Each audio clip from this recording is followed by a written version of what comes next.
Assalamualaikum warahmatullahi wabarakatuh. Perkenalkan, nama saya Ahmad Faris Farisi dari Prodi Perencanaan Wilayah dan Kota Universitas Jember, NIM 39.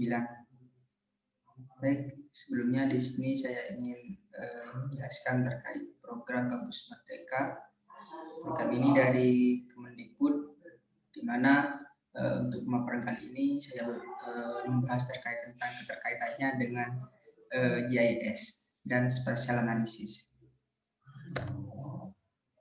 Jadi untuk agenda pembahasan kali ini yang pertama ada penjelasan dari program Kampus Merdeka itu sendiri.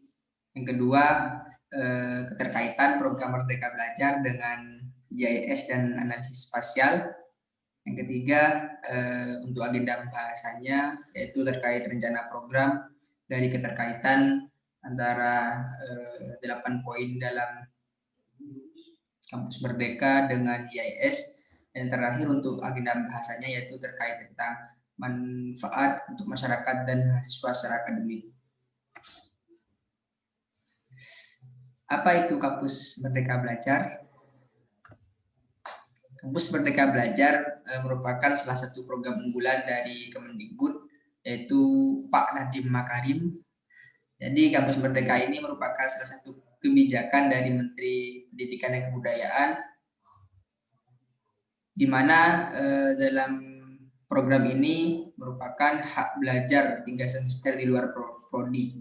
Program tersebut merupakan amanah dari berbagai regulasi atau landasan hukum pendidikan tinggi dalam rangka peningkatan mutu pembelajaran dan lulusan pendidikan tinggi. Jadi latar belakang tercetusnya program ini ada 4. Yang pertama yaitu menyiapkan mahasiswa menghadapi perubahan sosial, budaya, dunia kerja, dan kemajuan teknologi. Kompetensi mahasiswa perlu disiapkan.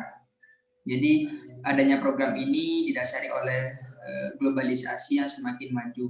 Oleh karena itu dibuatkan program ini di mana dimaksudkan untuk mempersiapkan SDM dari mahasiswa itu sendiri untuk menghadapi globalisasi. Yang kedua, latar belakang adanya program Kampus Merdeka ini yaitu perguruan tinggi dituntut untuk dapat merancang dan melaksanakan proses pembelajaran yang inovatif. Dengan adanya program Kampus Merdeka ini diharapkan setiap perguruan tinggi memiliki pembelajaran yang inovatif, di mana untuk mencetuskan suatu penelitian atau hasil yang mampu mendorong suatu perekonomian nasional. Yang ketiga, latar belakang adanya program ini yaitu perubahan dan perkembangan zaman yang cepat sehingga membuat mahasiswa harus mampu bersikap. Yang keempat, ada latar belakang adanya program ini yaitu Kampus Merdeka merupakan perwujud pembelajaran yang otonom, fleksibel, sehingga tercipta kultur belajar yang inovatif, tidak mengekang dan sesuai dengan kebutuhan mahasiswa. Selanjutnya terkait tujuan dan manfaat dari program Kampus Merdeka itu sendiri. Yang pertama, tujuan itu ada 4 poin. Meningkatkan kompetensi lulusan. Yang kedua, meningkatkan soft skill maupun hard skill. Yang ketiga, membentuk kultur mahasiswa yang dinamis. Yang keempat, menyiapkan lulusan sebagai pemimpin masa depan bangsa yang unggul dan berkepribadian. Selanjutnya terkait manfaat adanya program Kampus Merdeka ini, Kampus Merdeka diharapkan dapat memberikan pengalaman kontekstual lapangan yang akan meningkatkan kompetensi mahasiswa secara utuh, siap kerja atau menciptakan lapangan pekerjaan baru.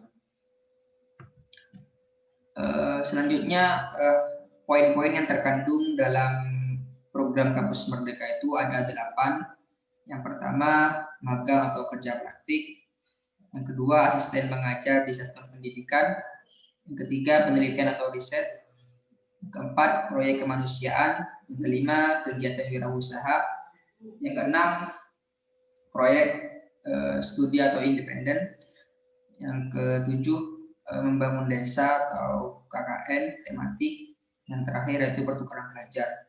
Hal ini sesuai dengan Permendikbud nomor 3 tahun 2020 pasal 15 ayat 1 adanya 8 program ini. Selanjutnya penjabaran dari masing-masing program. Yang pertama yaitu pertukaran pelajar. Saat ini pertukaran pelajar mahasiswa dengan full credit transfer sudah banyak dilakukan dengan mitra perguruan tinggi di luar negeri. Tetapi sistem transfer kredit yang dilakukan antar perguruan tinggi di dalam negeri sendiri masih sangat sedikit jumlahnya. Pertukaran pelajar diselenggarakan untuk membentuk beberapa sikap mahasiswa yang termaktub di dalam Peraturan Menteri Pendidikan dan Kebudayaan Nomor 3 Tahun 2020, yaitu menghargai keanekaragaman budaya, pandangan agama dan kepercayaan, serta pendapat atau temuan orisinil orang lain, serta bekerja sama dan memiliki kepekaan sosial serta kepedulian terhadap masyarakat dan lingkungan. Mengambil kelas atau semester di perguruan tinggi di luar negeri maupun di dalam negeri berdasarkan perjanjian kerjasama yang sudah diadakan pemerintah. Nilai dan SKS yang diambil di perguruan tinggi luar akan disertakan oleh perguruan tinggi masing-masing. Hal ini tentu dapat meningkatkan soft skill dan hard skill dari mahasiswa untuk mengembangkan suatu inovasi. Selanjutnya poin kedua yaitu magang dan praktik kerja. Selama ini mahasiswa kurang mendapat pengalaman kerja di industri atau di dunia profesi sehingga kurang dalam kesiapan untuk bekerja. Sementara magang yang berjangka pendek kurang dari 6 bulan sangat tidak cukup untuk memberikan pengalaman dan kompetensi industri bagi mahasiswa. Perusahaan yang menerima magang juga menyatakan magang dalam waktu yang sangat pendek tidak bermanfaat, bahkan mengganggu aktivitas di industri. Kegiatan magang di perusahaan ini merupakan salah satu inovasi juga yang terdapat dalam program ini, di mana mempersiapkan mahasiswa untuk siap bekerja maupun membuka lapangan pekerjaan baru sehingga dapat membantu perekonomian nasional. Selanjutnya poin ketiga yaitu asisten mengajar di satuan pendidikan. Kualitas pendidikan dasar dan menengah di Indonesia masih sangat rendah. Jumlah satuan pendidikan di Indonesia sangat banyak dan beragam permasalahan, baik satuan pendidikan formal, non formal maupun informal. Kegiatan pembelajaran dalam bentuk asistensi mengajar dilakukan oleh mahasiswa di satuan pendidikan seperti SD maupun sekolah menengah atas. Mahasiswa dapat mengembangkan sebuah proyek berdasarkan topik sosial khusus dan dapat dikerjakan bersama dengan mahasiswa lain. Dengan adanya program ini, di mana mampu mencetak mahasiswa yang memiliki pendidikan dan mampu menerapkan pendidikan yang didapatkan selama perkuliahan, sehingga apapun yang didapatkan selama perkuliahan itu dapat realisasi dan dapat dirasakan oleh masyarakat khalayak umum. Selanjutnya poin keempat yang terdapat dalam 8 program kerja yang masuk dalam program Kampus Merdeka, yaitu penelitian atau riset. Bagi mahasiswa yang memiliki passion menjadi peneliti, Merdeka Belajar dapat diwujudkan dalam bentuk kegiatan penelitian. Melalui penelitian, mahasiswa dapat membangun cara berpikir kritis, hal yang sangat dibutuhkan untuk berbagai rukun keilmuan pada jenjang pendidikan tinggi. Dengan kemampuan berpikir kritis, mahasiswa akan lebih mendalami, memahami dan mampu melakukan metode riset secara lebih baik. Bagi mahasiswa yang memiliki minat dan keinginan berprofesi dalam bidang riset, peluang untuk magang di laboratorium pusat riset merupakan dambaan mereka. Jadi dengan adanya poin ini dan yang termasuk dalam program Kampus Merdeka mampu menciptakan mahasiswa yang mampu berpikir kritis, di mana dengan memiliki kemampuan berpikir kritis ini akan lebih mendalami dan memahami terhadap suatu isu atau permasalahan di masyarakat. Selanjutnya yaitu terkait poin yang terdapat dalam Kampus Merdeka itu proyek kemanusiaan. Ini tentang bagaimana di Indonesia sendiri banyak mengalami bencana alam, yaitu berupa gempa bumi, gunung berapi maupun tsunami. Perguruan tinggi selama ini banyak membantu mengatasi bencana tersebut melalui program-program kemanusiaan. Pelibatan mahasiswa selama ini bersifat voluntary dan hanya berjangka pendek. Selain itu, banyak lembaga internasional yang telah melakukan kajian mendalam dan membuat suatu proyek pembangunan di Indonesia maupun negara berkembang lainnya.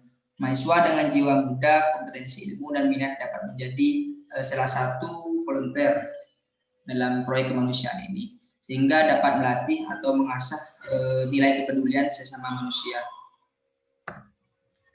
Selanjutnya, poin kegiatan wirausaha yang termasuk dalam Kampus Merdeka berdasarkan Global Entrepreneurship Index pada tahun 2018, Indonesia hanya memiliki skor 21% wirausahawan dari berbagai bidang pekerjaan, atau peringkat 97 dari 137 negara yang disurvei. Sementara menurut riset dari IDN Research Institute tahun 2019, 69,1% milenial di Indonesia memiliki minat untuk berwirausaha. Sayangnya potensi wirausaha ini tidak dapat wadah, dalam artian dari pemerintah itu sendiri tidak menyediakan suatu wadah untuk mengembangkan atau mahasiswa mengembangkan wirausaha yang dimilikinya, sehingga kegiatan wirausaha dari mahasiswa itu sendiri stagnan dan tidak dapat berlanjut. Jadi dengan adanya program ini diharapkan mampu menciptakan mahasiswa yang mampu berwirausaha secara mandiri.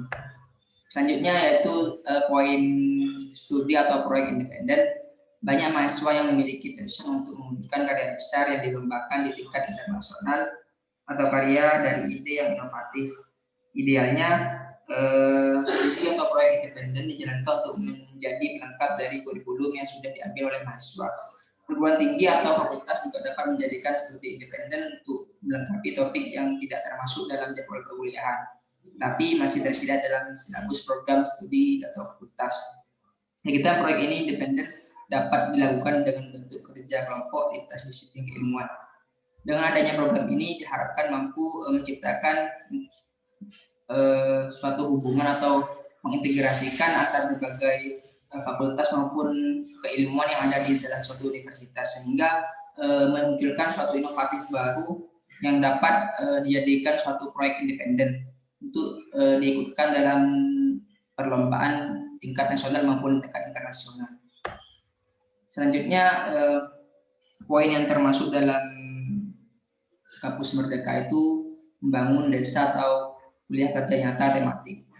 KKNT ini merupakan suatu bentuk pendidikan dengan cara memberikan pengalaman belajar kepada mahasiswa untuk hidup di tengah masyarakat di luar kampus, dan secara langsung bersama-sama masyarakat mengidentifikasi potensi dan menangani masalah, sehingga diharapkan mampu mengembangkan potensi yang dimiliki suatu desa atau suatu daerah. Kegiatan KNKT ini diharapkan dapat mengasah soft skill kemitraan, kerjasama antar lintas keilmuan atau disiplin keilmuan, serta mampu mengasah sikap leadership dari masing-masing mahasiswa. Sejauh ini perguruan tinggi sudah menjalankan program KNKT, hanya saja satuan kredit semesternya belum bisa dapat diakui sesuai dengan program Kampus Merdeka yang pengakuan kreditnya setara dengan 6-12 bulan atau 20-40 SKS. Selanjutnya, apa itu JIS? Apa itu SIP? JIS merupakan suatu komponen yang terdiri dari perangkat keras, perangkat lunak, data geografis, dan SDM yang bekerja sama secara efektif untuk masukkan, menyimpan, mengelola, dan menganalisa data dalam suatu informasi berbasis geografis.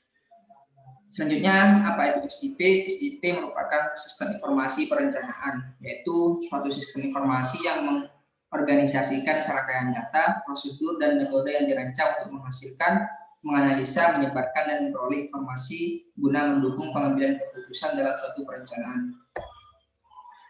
Selanjutnya, keterkaitan JIS dengan program Kampus Merdeka.